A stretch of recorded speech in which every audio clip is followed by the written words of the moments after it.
আসসালামু আলাইকুম। আশা করি সবাই ভালো আছেন। আলহামদুলিল্লাহ আমিও ভালো আছি।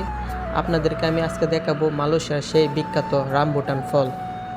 যেই ফল মালয়েশিয়া খুবই বিখ্যাত। আমাদের বাংলাদেশে অনেকগুলা ভাই বাংলাদেশে নিয়ে মনে করেন কি এই যেই বাগান করছে, তো অনেক ওরা লাভবান আছে। সেই ফল মনে করেন কি মালয়েশিয়া পুরা বছরই পাওয়া যায়। এটার কোনো সিজন নাই, মালয়েশিয়া কোনো এটার সিজন নাই। একদিক দিয়ে মনে করেন কি শেষ হইতেছে, আর একদিন দিয়ে ফল ধরতেছে। তো এটা আপনার স্বাদ পুরা লিচুর মতো। আপনি খাইলে বুঝতে পারবেন। বাংলাদেশে মনে হয় এগুলার কেজি এখন 1500-2000 টাকা কেজি সম্ভবত। তো এগুলা অনেক খাইতে যেরকম স্বাদ, দেখতে অনেক সুন্দর। দেখেন কত সুন্দর।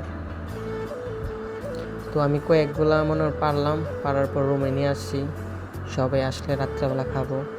তো আমি গাছে থেকে পাইরা অনেকগুলা খাইছি, অনেক স্বাদ। এরকম কাছে আপনার হাত আলগে দিলে আপনার ফল পারা যায়। তো আমি 2-2.5 কেজির মতো মনে হয় পারছি। পারার পর রোগে নিয়ে আইছি। দেখেন একবারে সবগুলো মনে হয় পেকে গেছে, লাল টকটক। তো আশা করি সবাই ভালো থাকবেন। আলহামদুলিল্লাহ আমিও ভালো আছি। আমার জন্য সবাই দোয়া করবেন। আর ভিডিওটা দেখার পরে লাইক কমেন্ট শেয়ার করে দেবেন। সবাইকে ধন্যবাদ। আল্লাহ হাফেজ।